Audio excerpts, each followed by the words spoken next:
आइए जानते हैं पूरे बिहार की हर छोटी बड़ी खबर सिर्फ 15 मिनट में। लेकिन उससे पहले आप हमें कमेंट में जरूर बताइए कि ये वीडियो आप बिहार के किस जिले और किस गांव से देख रहे हैं। बिहार चुनाव में महागठबंधन में फंसा सीट बंटवारे का पेंच, तेजस्वी के चेहरे पर भी मतभेद। बिहार विधानसभा चुनाव की घोषणा के बाद महागठबंधन में सीट बंटवारे और नेतृत्व को लेकर विवाद गहराता जा रहा है। कांग्रेस 70 से 75 सीटों की मांग पर अड़ी है, जबकि राजद अधिकतम 50 से 52 सीटें देने को तैयार है। भाकपा, माले और वीआईपी भी ज्यादा सीटें मांग रहे हैं। कांग्रेस इस बार सहयोगी नहीं, समान भागीदार बनना चाहती है।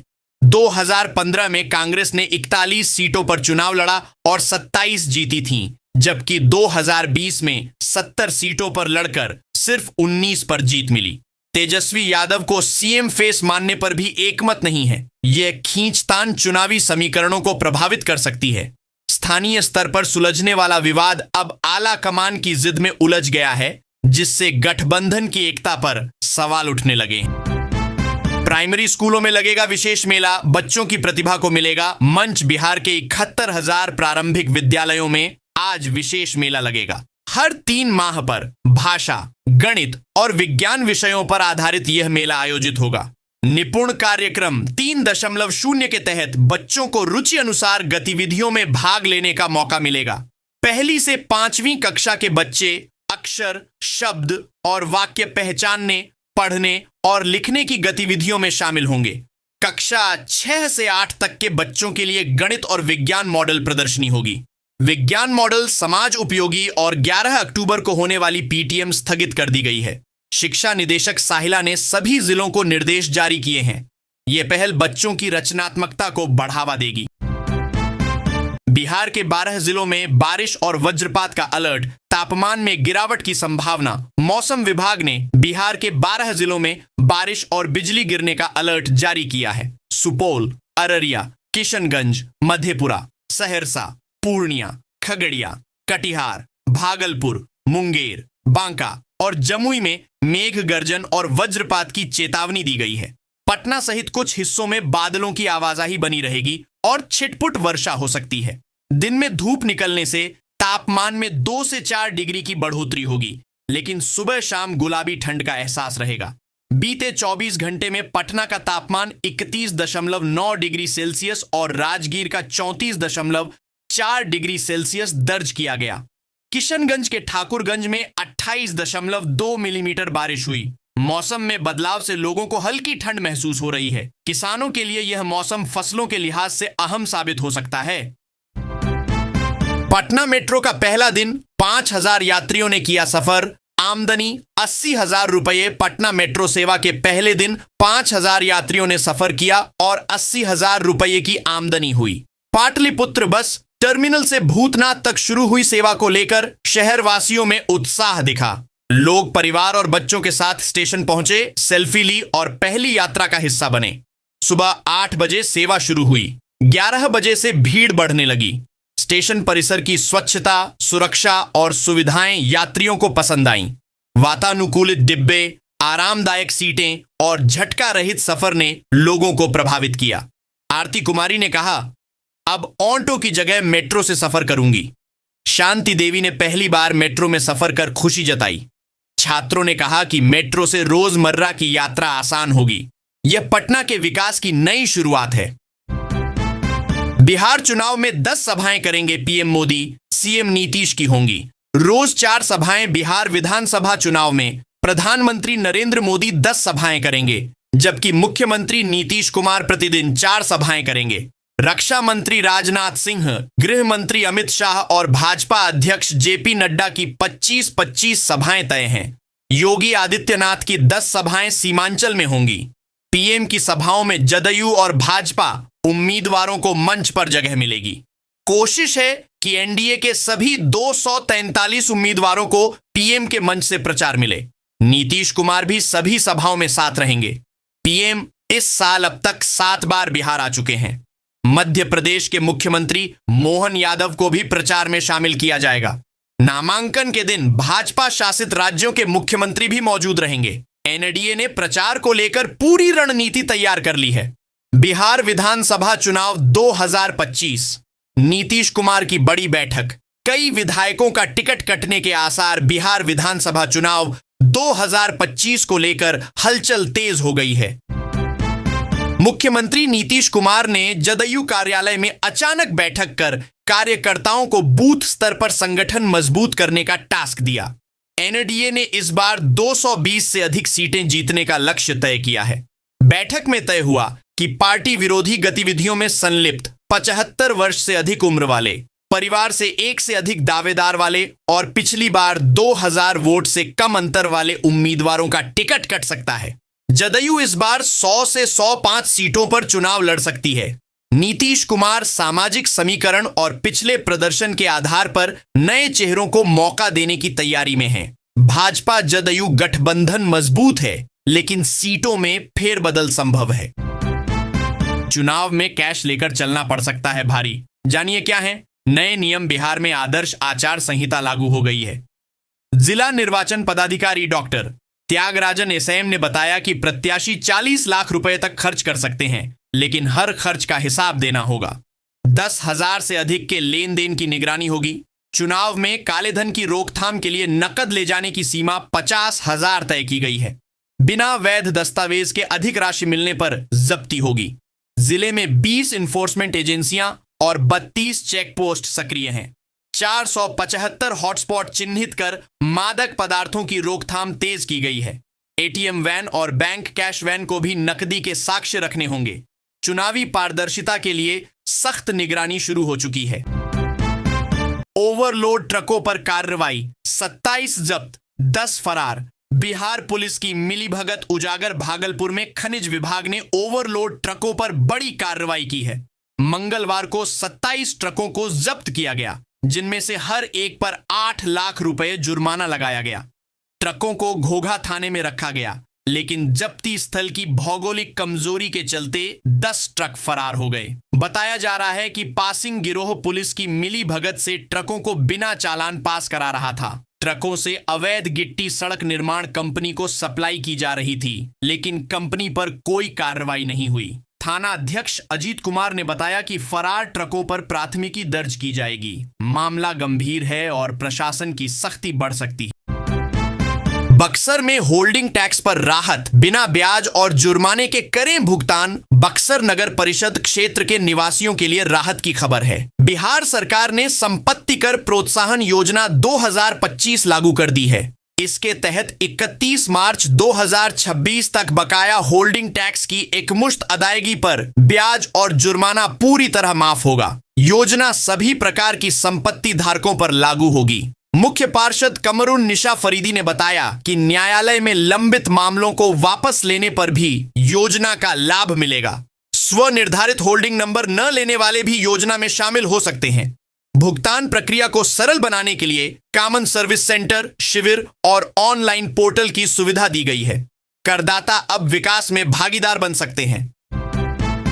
ओवैसी का बड़ा ऐलान, मिथिलांचल की 4 सीटों पर एआईएमआईएम के उम्मीदवार। बिहार विधानसभा चुनाव 2025 में एआईएमआईएम प्रमुख असदुद्दीन ओवैसी ने मिथिलांचल की 4 सीटों जाले, बिस्फी, केवटी और दरभंगा से उम्मीदवार उतारने का ऐलान किया है।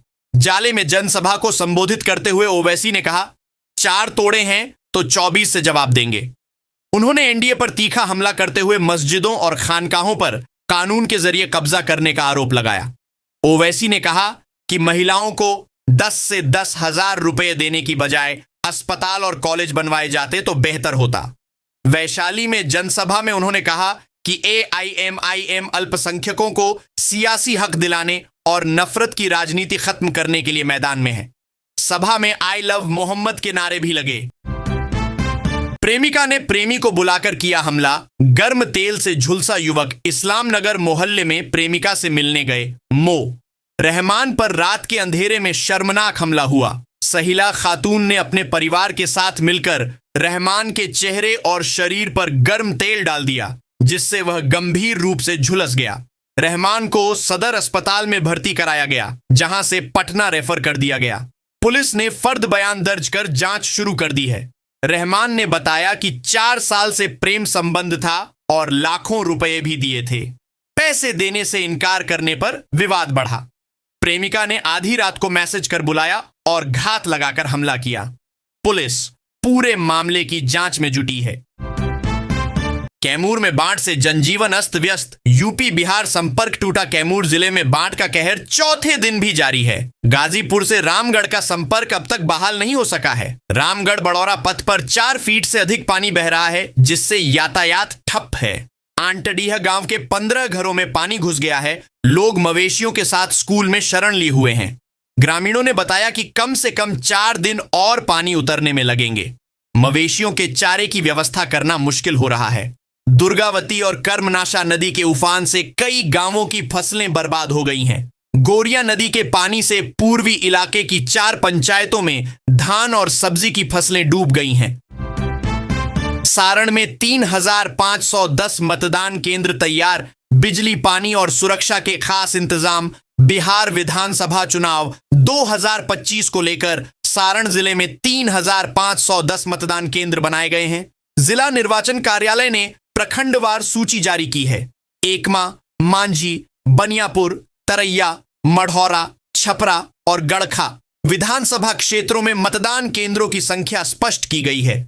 उप निर्वाचन पदाधिकारी जावेद आलम ने बताया कि सभी केंद्रों पर बिजली, पेयजल, रैंप और सुरक्षा के विशेष इंतजाम किए जा रहे हैं। मतदाताओं को किसी प्रकार की असुविधा न हो, इसके लिए प्रशासन पूरी तरह सतर्क है। मतदान केंद्रों पर दिव्यांगों और बुजुर्गों के लिए भी सुविधाएं सुनिश्चित की जा रही हैं। चुनावी तैयारियों को लेकर जिला प्रशासन पूरी तरह मुस्तैद है। शिल्पा शेट्टी की मुश्किलें बढ़ीं। कोर्ट ने विदेश जाने पर लगाई रोक। 60 करोड़ की धोखाधड़ी मामले में अभिनेत्री शिल्पा शेट्टी और उनके पति राज कुंद्रा की मुश्किलें बढ़ गई हैं। बॉम्बे हाई कोर्ट ने कपल के विदेश जाने पर रोक लगा दी है। अदालत ने कहा कि पहले 60 करोड़ रुपए लौटाएं, फिर विदेश यात्रा की अनुमति मांगे। शिल्पा को कोलंबो में यूट्यूब इवेंट में शामिल होना था, लेकिन कोर्ट ने निमंत्रण पत्र न होने पर इजाजत नहीं दी। मामले की अगली सुनवाई 14 अक्टूबर को होगी। इससे पहले भी कोर्ट ने फुकेत यात्रा पर रोक लगाई थी। बिजनेसमैन दीपक कोठारी ने कपल पर निवेश के नाम पर धोखाधड़ी का आरोप लगाया है। मामला अभी आर्थिक अपराध शाखा में लंबित है। बीजेपी में शामिल हुए पवन सिंह को मिली वाई कैटेगरी सुरक्षा। पत्नी का वीडियो भी वायरल। भोजपुरी स्टार पवन सिंह को केंद्रीय गृह मंत्रालय ने वाई कैटेगरी की सुरक्षा दी है। हाल ही में उन्होंने गृह मंत्री अमित शाह से मुलाकात की थी, जिसके बाद सुरक्षा बढ़ाई गई। इंटेलिजेंस ब्यूरो की रिपोर्ट में खतरे की आशंका जताई गई थी।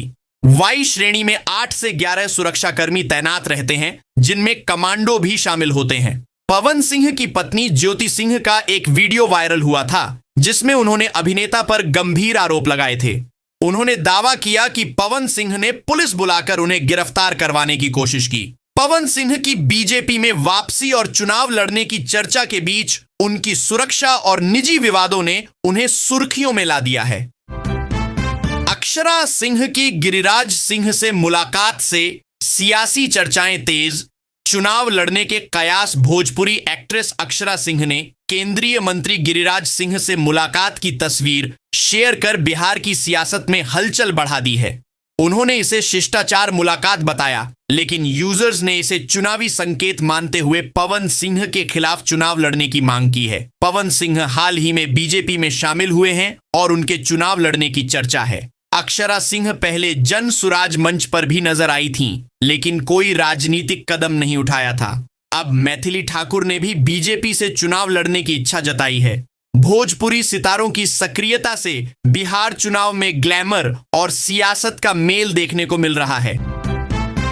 नीतीश कुमार ने किया पंचायत सरकार भवनों का उद्घाटन। कन्या विवाह मंडप योजना का शिलान्यास मुख्यमंत्री नीतीश कुमार ने बुधवार को 1870 करोड़ की लागत से 829 पंचायत सरकार भवनों का उद्घाटन और 1823 करोड़ की लागत से 663 भवनों का शिलान्यास किया। साथ ही 500 करोड़ की लागत से 1000 कन्या विवाह मंडप का शिलान्यास भी किया गया। भागलपुर के समीक्षा भवन में कार्यक्रम का सीधा प्रसारण हुआ।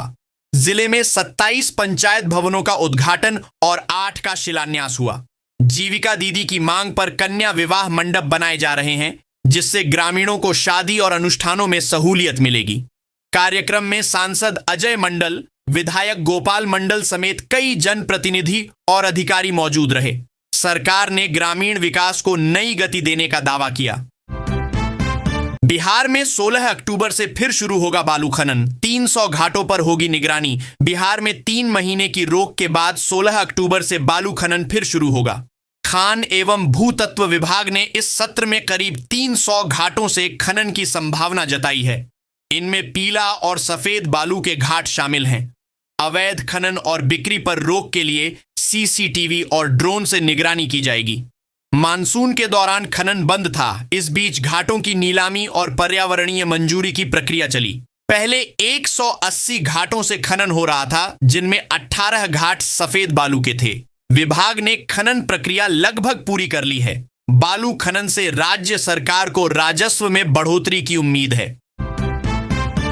नसबंदी वाले कुत्तों को नहीं पकड़ेगा नगर निगम। सामने आया 2 साल पुराना आदेश। रायबरेली रोड स्थित एल्डिको उद्यान 2 में मजदूर पर कुत्तों के झुंड ने हमला कर घायल कर दिया। नगर निगम की टीम कुत्तों को पकड़ने पहुंची, लेकिन डॉग लवर्स ने एनिमल वेलफेयर बोर्ड का 2 साल पुराना आदेश दिखा दिया। आदेश के मुताबिक नसबंदी हो चुके कुत्ते अगर भौंकते या वाहन के पीछे दौड़ते हैं तो उन्हें नहीं पकड़ा जाएगा। पशु चिकित्सा अधिकारी डॉक्टर अभिनव वर्मा ने बताया कि केवल काटने की स्थिति में कार्रवाई होगी। नसबंदी न होने पर कुत्तों को पकड़कर टीकाकरण के बाद उसी जगह छोड़ा जाएगा। स्थानीय लोगों ने कुत्तों को संरक्षण देने वालों पर नाराजगी जताई है। नगर निगम की टीम बैरंग लौट गई, लेकिन मामला अब चर्चा में है। डॉक्टर की पर्ची के बिना नहीं मिलेगा बच्चों का कफ सिरप। रसायनों की भी होगी जांच। राजस्थान और मध्य प्रदेश में कफ सिरप से बच्चों की मौत के बाद यूपी सरकार ने सख्ती बढ़ा दी है। अब बच्चों का कफ सिरप डॉक्टर की पर्ची पर ही मिलेगा। आयुक्त रोशन जैकब ने निर्देश दिए हैं कि दवा निर्माता कंपनियों में जाकर औषधि निरीक्षक रसायनों के नमूने लें और जांच करें। खास तौर पर डाइथिलीन ग्लाइकॉल की मिलावट की जांच अनिवार्य होगी। दवा दुकानदारों को बिना पर्ची सिरप न बेचने की हिदायत दी गई है। जनता को वैध मेडिकल स्टोर से दवा खरीदने, रसीद लेने और एक्सपायरी डेट जांचने के लिए जागरूक किया जाएगा। इंटरनेट मीडिया के जरिए प्रचार प्रसार होगा। सरकार ने दवा निर्माण और बिक्री पर कड़ी निगरानी के निर्देश जारी कर दिए हैं। लखनऊ के गोमती नगर में बनेंगे 2 नए बिजली उपकेंद्र। 10 साल तक नहीं होगी बिजली की समस्या। लखनऊ के गोमती नगर में 20 करोड़ की लागत से 2 नए बिजली उपकेंद्र बनाए जाएंगे। विशेष खंड और विनम्र खंड में बनने वाले ये उपकेंद्र 45,000 से अधिक उपभोक्ताओं को राहत देंगे। वर्तमान में 6 उपकेंद्र पूरी क्षमता से चल रहे हैं, लेकिन अतिरिक्त ट्रांसफार्मर रखने की जगह नहीं थी। अधिशासी अभियंता धीरज यादव ने बताया कि नए उपकेंद्रों की क्षमता 2 गुणे 10 मेगावाट होगी और भविष्य में अतिरिक्त ट्रांसफार्मर रखने की व्यवस्था भी रहेगी। टेंडर प्रक्रिया 3 माह में पूरी होगी और दिसंबर 2025 से निर्माण शुरू होगा। मई 2026 तक उपकेंद्र चालू हो जाएंगे। बिजनेस प्लान योजना के तहत बनने वाले ये उपकेंद्र अगले 10 साल तक बिजली संकट से निजात दिलाएंगे। 1 GB डेटा की कीमत 1 कप चाय से भी कम। इंडिया मोबाइल कांग्रेस में बोले पीएम मोदी। नई दिल्ली के यशोभूमि में इंडिया मोबाइल कांग्रेस 2025 का उद्घाटन करते हुए प्रधानमंत्री नरेंद्र मोदी ने कहा कि भारत में 1 GB डेटा की कीमत 1 कप चाय से भी कम है। उन्होंने कहा कि डिजिटल कनेक्टिविटी अब विलासिता नहीं, जीवन का अभिन्न हिस्सा बन चुकी है। भारत निवेश और नवाचार के लिए सबसे उपयुक्त गंतव्य है। पीएम मोदी ने बताया कि 2014 के बाद से मोबाइल निर्माण 28 गुना और इलेक्ट्रॉनिक्स उत्पादन 6 गुना बढ़ा है। उन्होंने 2G से 5G तक की यात्रा को भारत की तकनीकी सफलता बताया। कार्यक्रम में स्टार्टअप्स और तकनीकी संस्थानों के बीच साझेदारी को बढ़ावा देने की बात भी कही गई। IMC एशिया का सबसे बड़ा टेक इवेंट माना जा रहा है। मुंगेरी लाल की तरह सपने देख रहे हैं लालू। जदयू अध्यक्ष का तीखा हमला। जदयू प्रदेश अध्यक्ष उमेश सिंह कुशवाहा ने राजद सुप्रीमो लालू यादव पर तीखा हमला करते हुए कहा कि वे मुंगेरी लाल की तरह हसीन सपने देख रहे हैं जो कभी हकीकत नहीं बनेंगे। उन्होंने कहा कि बिहार अब अपराध, अराजकता और भ्रष्टाचार के उस दौर में लौटना नहीं चाहता जो लालू राबड़ी शासन में था। कुशवाहा ने आरोप लगाया कि लालू परिवार को राज्य की प्रगति रास नहीं आ रही है। उन्होंने दावा किया कि नीतीश कुमार के नेतृत्व में NDA जीत की नई पटकथा लिखेगा। बूथ स्तर तक कार्यकर्ताओं को संगठित किया गया है और विपक्ष का मनोबल पहले ही टूट चुका है। जदयू ने चुनावी तैयारियों को पूरी तरह पुख्ता बताया है। चुनाव ऐलान के साथ कांग्रेस को झटका, पीके ने दिया खेला। बिहार चुनाव की तारीखों के ऐलान के साथ ही कांग्रेस को बड़ा झटका लगा है। गया के मखदूमपुर से कांग्रेस प्रत्याशी रहे शंकर स्वरूप पासवान ने पार्टी छोड़ जन सुराज पार्टी का दामन थाम लिया। सोमवार को प्रशांत किशोर ने पीला गमछा पहनाकर उनका स्वागत किया। शंकर के पिता राम स्वरूप पासवान 2 बार कांग्रेस सांसद रह चुके हैं। शंकर ने कहा कि पीके की गांव जवार की यात्रा और जन समस्याओं को समझने की शैली ने उन्हें प्रभावित किया। वे कांग्रेस के प्रदेश सचिव रह चुके हैं और दिल्ली यूनिवर्सिटी से लेकर बिहार यूथ कांग्रेस तक कई पदों पर रहे। उन्होंने पासवान चेतना मंच नामक संगठन भी बनाया है, जिसके जरिए अनुसूचित जाति के हितों के लिए काम करने का दावा करते हैं। पीके के साथ उनका जुड़ाव कांग्रेस के लिए बड़ा नुकसान माना जा रहा है।